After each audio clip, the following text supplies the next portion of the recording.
Allô tout le monde! Alors aujourd'hui, je vous fais la capsule numéro 1 sur comment vous diriger vers le zéro déchet.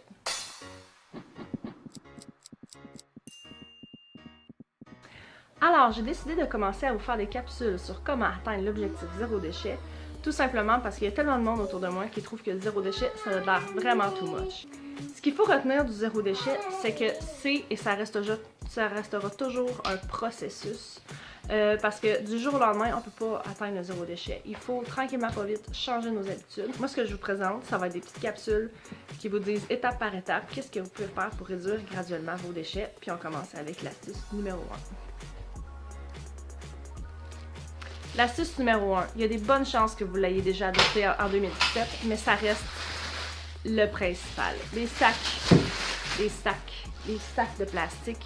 Les sacs de plastique, ça s'en va facilement au vent, ça s'en va dans nos océans, ça s'en va dans les estomacs des poissons, des baleines, de tout ce qui se trouve là-bas. Ça fait des îles complètes de plastique. C'est extrêmement néfaste, c'est si simple à remplacer. Si vous êtes comme moi, le problème, ça va être d'amener à l'épicerie vos sacs réutilisables. Donc, moi, quand j'ai terminé mon épicerie, je m'arrange pour accrocher après mon sac à dos, ma sacoche ou ma poignée de porte. Ma poignée de porte, ça ne fonctionne pas toujours, mais ça fonctionne des fois. Les sacs avec les sacs à l'intérieur. Puis si jamais je les ai quand même oubliés dans l'épicerie, je vais essayer d'opter pour une boîte parce qu'il y a beaucoup d'épiceries qui offrent des emballages dans des boîtes ou dans des sacs de papier. Ce qui n'est pas l'idéal, mais ce que je préfère quand même parce que le papier, ça se recycle, ça se composte et ça se brûle. J'ai aussi longtemps utilisé les sacs de plastique comme excuse pour les utiliser comme sacs de poubelle. Ce qui n'est pas faux, on peut les réutiliser comme sacs de poubelle.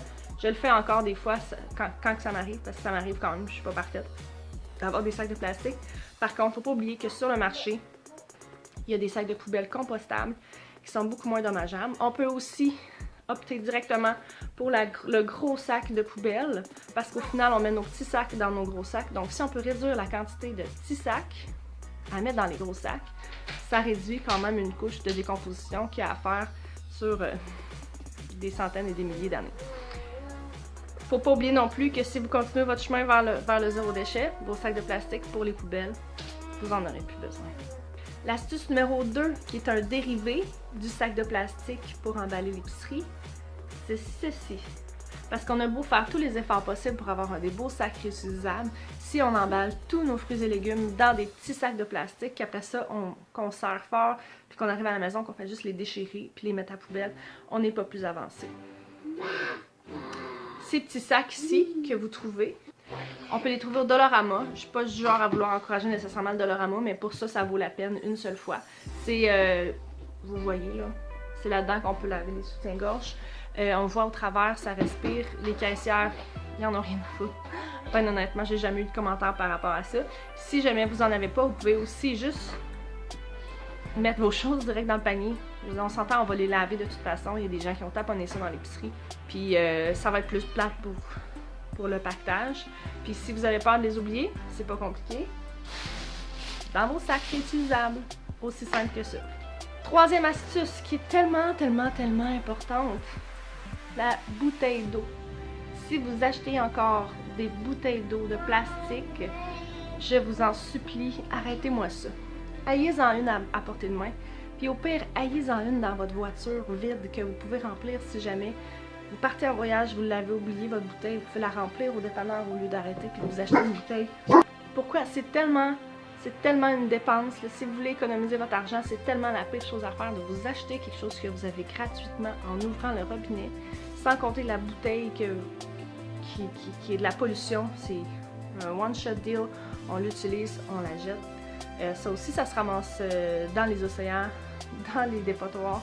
Puis c'est désastreux à quel point on ne peut pas louer avec ça. Et finalement, la dernière astuce pour aujourd'hui, ça va être la tasse réutilisable. Si vous êtes comme moi, que vous aimez votre café le matin, la meilleure astuce que je pourrais avoir pour vous, ça serait de vous le faire chez vous avant de partir le café.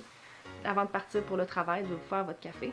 Sauf que si vous êtes comme moi, vous aimez ça, avoir votre service à l'auto, votre petit Tim Hortons. Vous pouvez faire remplir votre bouteille dans les restaurants. Ça, je parle, je l'ai fait chez McDonald's, je l'ai fait chez Vanout, je l'ai fait chez... Attends un petit peu à la fin. Je l'ai fait chez Tim Hortons.